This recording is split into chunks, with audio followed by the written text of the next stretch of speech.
मंडळी, जय महाराष्ट्र. स्वागत आहे तुमचं आपल्या लोकप्रिय युट्यूब चॅनल योजना करू या लोकप्रिय युट्यूब चॅनलवरती. प्रधानमंत्री किसान महासन्मान निधी योजनेअंतर्गत मिळणारा 20वा हप्ता अखेर या जुलै महिन्याच्या या तारखेला मिळणार. जाणून घेऊया हप्त्या संदर्भात संपूर्ण माहिती. या योजनेअंतर्गत मिळणाऱ्या 20व्या हप्त्याची प्रतीक्षा देशभरातील कोट्यावधी शेतकरी बांधवांना लागलेली आहे आणि अखेर आता हा 20वा हप्ता आता वितरित होणार आहे. आणि 20वा हप्ता नेमका कोणत्या तारखेला येणार आहे जुलै महिन्याच्या, जाणून घेऊया व्हिडिओच्या माध्यमातून. अद्यापही आपण आपल्या युट्यूब चॅनलला, तुमच्या युट्यूब चॅनलला जर सबस्क्राईब केलं नसेल तर सबस्क्राईब करू शकता. बेल आयकॉन जो आहे तो ऑल प्रेस करा, जेणेकरून अशाच नवनवीन व्हिडिओचं नोटिफिकेशन तुमच्या मोबाईलवरती येत जाईल. त्या अनुषंगाने मित्रांनो, हे काम करणं फार महत्त्वाचं आहे. सुरुवातीस आपण या योजना करू लोकप्रिय युट्यूब चॅनलला सबस्क्राईब करा आणि बेल आयकॉन जो आहे तो ऑल प्रेस करा, जेणेकरून अशाच नवनवीन व्हिडिओचं नोटिफिकेशन तुमच्या मोबाईलवरती लवकरात लवकर भेटेल. तर फेब्रुवारी 2025 25 फेब्रुवारी 2025 रोजी आपल्या सर्वांना माहिती आहे 19वा हप्ता देण्यात आलेला होता. आणि आधार संलग्न बँकेमध्ये आधार कार्डला बँक लिंक असणं फार महत्त्वाचं आहे. आधार कार्डला जर बँक लिंक नसेल तर करून घ्या मित्रांनो. अत्यंत महत्त्वपूर्ण असा निर्णय. आपल्याला माहिती आहे की आधार सेडिंग स्टेटस जे आहे ते यस असणं फार महत्त्वाचं आहे. आणि आधार कार्डला जर बँक लिंक असेल तर तुम्हाला जो हप्ता आहे ते येण्यास सुद्धा सुलभ जाईल. त्या अनुषंगाने आपण आधार कार्डला बँक लिंक ठेवणं फार महत्त्वाचं आहे. फेब्रुवारीमध्ये 19वा हप्ता शेतकऱ्यांच्या बँक खात्यामध्ये जमा झाला होता. त्यानंतर जूनमध्ये पुढील हप्ता येईल अशी अपेक्षा होती. फेब्रुवारीमध्ये 19वा हप्ता शेतकऱ्यांच्या बँक खात्यामध्ये जमा झाला होता आणि जूनमध्ये पुढील हप्ता येईल अशी अपेक्षा व्यक्त केली जात होती. मात्र अजूनही जून महिना संपलेला आहे आणि जुलै महिना लागलेला आहे. आणि जुलै महिन्याच्याच या तारखेला आता जे पैसे आहेत ते मिळण्याची शक्यता आता वर्तवली जात आहे. शेतकऱ्यांना दरवर्षी 6,000 रुपये 3 हप्त्यामध्ये दिले जातात. फेब्रुवारी, जून आणि ऑक्टोबरमध्ये. यंदा फेब्रुवारीत 19वा हप्ता मिळाला, पण 20व्या हप्त्याची जी रक्कम आहे ती रक्कम अद्यापही शेतकरी बांधवांच्या खात्यामध्ये जमा करण्यात आलेली नाही. आता ती लवकरच देण्यात येणार आहे. ती पण आता देण्यात येणार आहे. एकंदरीत आपण जर पाहिलं तर अनेक दिवसापासून शेतकरी बांधव या योजनेच्या हप्त्यासाठी प्रतीक्षेत आहेत आणि आता अखेर ही प्रतीक्षा आता संपणार आहे. आणि शेतकरी बांधवांच्या खात्यामध्ये एकंदरीत आपण जर पाहिलं तर अनेक दिवसापासून शेतकरी बांधव या 20वा हप्ता, जो PM किसान महासन्मान निधी योजनेचा 20वा हप्ता आहे, हा 20व्या हप्त्यासाठी प्रतीक्षेत आहेत. अखेर आता प्रतीक्षा संपणार आहे. अखेर शेतकरी बांधवांच्या खात्यामध्ये 20व्या हप्त्याचं थेट वितरण होऊ शकतं अशी शक्यता वर्तवली जात आहे. अनेक दिवसापासून ही प्रतीक्षा संपणार आहे आणि शेतकऱ्यांच्या खात्यामध्ये पैसे मिळण्याची शक्यता आता वर्तवली जात आहे. शेतकऱ्यांना दरवर्षी 6,000 रुपये 3 समान हप्त्यामध्ये देत असतात. आपण आता 20व्या हप्त्याची तारीख जी आहे ती कोणती जाहीर झाली आपण या व्हिडिओच्या माध्यमातून जाणून घेण्याचा आपण प्रयत्न करू. मित्रांनो, आपण जर पाहिलं तर PM किसान महासन्मान निधी योजनेचे रजिस्टर असलेला मोबाईल नंबरच OTP येत असतो. आपण verification, SMS alert, status updates किंवा तक्रारीचे निवारण, जर तुम्हाला कोणती तक्रार असेल त्याचं निवारण करायचं असेल तर आपल्याला माहिती आहे की अधिकृत वेबसाईट pmkisan.gov.in या अधिकृत वेबसाईटला आपण भेट देऊ शकता. अधिकृत वेबसाईट मला मी सांगत आहे pmkisan.gov.in या अधिकृत वेबसाईटला आपण भेट देऊ शकता.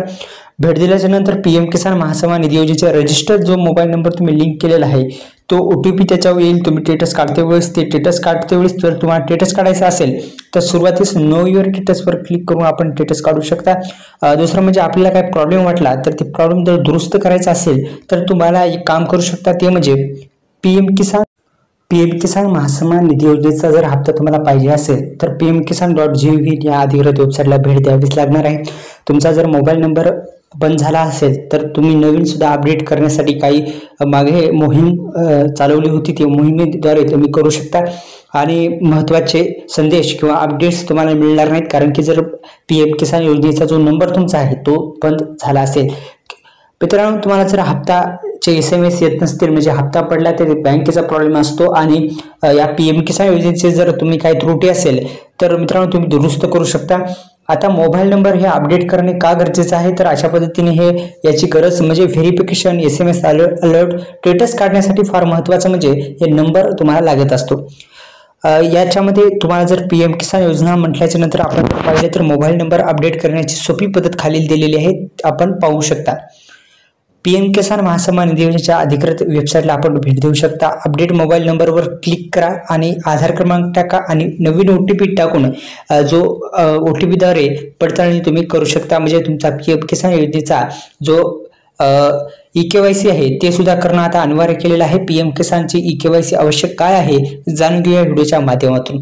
प्रत्येक लाभासाठी EKYC करणं आवश्यक आहे। जर तुम्ही EKYC पूर्ण केले नसेल तर तुमचे नाव यादीतून काढले जाऊ शकते। त्या अनुषंगाने आपण काम करणं फार महत्त्वाचं आहे। EKYC करण्यासाठी सोप्या 3 पद्धती देण्यात आल्या, जाणून घेऊया व्हिडिओच्या माध्यमातून। सुरुवातीस मित्रांनो तुम्हाला OTP आधारित EKYC करायचे आहे। बायोमेट्रिक व्हेरिफिकेशन आणि फेस ऑथेंटिफिकेशन म्हणजे काय, फेसद्वारे करू शकता, बायोमेट्रिक म्हणजे अंगठ्याद्वारे, OTP म्हणजे मोबाईलवरती OTP येईल त्याद्वारे। तर अशा पद्धतीने 3 पद्धती आहेत, जाणून घेऊया व्हिडिओच्या माध्यमातून। व्हिडिओ फक्त शेवटपर्यंत बघा। आपल्या YouTube चॅनलला सबस्क्राईब केलं नसेल तर पुन्हा एकदा विनंती आहे, आपल्या YouTube चॅनलला सबस्क्राईब करायला विसरू नका। तर एकंदरीत आपण जर पाहिलं तर OTP बेस्ड EKYC आहे ते सुद्धा करू शकता, बायोमेट्रिक आधारित EKYC सुद्धा आहे ती सुद्धा करू शकता आणि फेसद्वारे तुम्ही सुद्धा करू शकता। आता OTP आधारित तुम्ही अधिकृत वेबसाईटला भेट देऊन OTP बेस्ड करू शकता। दुसरं म्हणजे बायोमेट्रिक व्हेरिफिकेशन ते CAC द्वारे करतात आणि फेसद्वारे आपण प्रचलित फक्त 2 आहेत वरच्या, OTP बेस्ड आणि एक बायोमेट्रिक व्हेरिफिकेशन अशा पद्धतीचं आहे। आता PM किसान योजनेचा हप्ता तुम्हाला मिळणार आहे का नाही हे पाहण्यासाठी तुम्हाला एक काम करावं लागतं, ते म्हणजे तुम्हाला जे फार्मर ID सुद्धा काढणं अनिवार्य केलेलं आहे। मित्रांनो फार्मर ID तुम्ही जर अद्यापही काढला नसेल तर काढून घ्या। फार्मर ID हा फार महत्त्वाचा आहे, फार्मर ID काढणं अनिवार्य केलेलं आहे। त्या अनुषंगाने आपण फार्मर ID काढणं फार महत्त्वाचं असणार आहे। फार्मर ID जर काढला नसेल तर पुन्हा एकदा विनंती आहे मित्रांनो, तुम्ही फार्मर ID काढून घ्या, जेणेकरून येणारे हप्ते तुम्हाला मिळून जातील। तर त्या अनुषंगाने काम करणं फार महत्त्वाचं ठरणार आहे। आपण हे काम करा जेणेकरून तुम्हाला हप्त्याचं वितरण झाल्या तुमच्या खात्यामध्ये येईल। त्या अनुषंगाने आपण फार्मर ID काढणं फार महत्त्वाचं ठरणार आहे।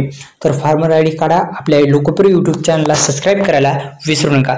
तर दुसरं म्हणजे आता आपण पाहत आहोत की हप्ता तुम्हाला मिळणार का नाही हे तुम्हाला पाहण्यासाठी तुम्हाला यादी सुद्धा पाहणं गरजेचं आहे। आता यादीमध्ये नाव आहे का नाही हे पाहण्यासाठी तुम्हाला मी सांगितल्याप्रमाणे अधिकृत वेबसाईटला भेट द्या आणि तुम्ही ते यादी पाहू शकता।